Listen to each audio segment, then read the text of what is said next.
en la Plaza del Recreo en Trujillo. En el piso, pampapi chorar parinco fotonda ginas parrona yaita porispa. Mana de respeto a jabarinco pas asuan pasaro parinco.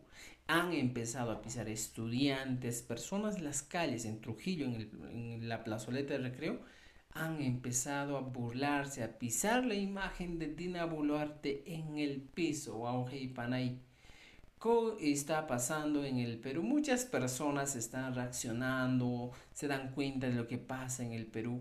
A veces pues necesitamos una autoridad que tenga de verdad correa ancha para pelear contra la delincuencia, contra estas personas de mal vivir en el Perú.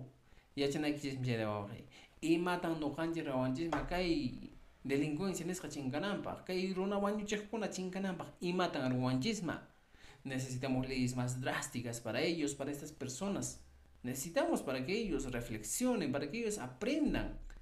No necesitamos leyes más suaves, más tranquilas, leyes más leves. No necesitamos eso. Chaymi wawqiypanay kay Trujillo llaqtapi pasacha Dina Boluarte uyapusariyunku.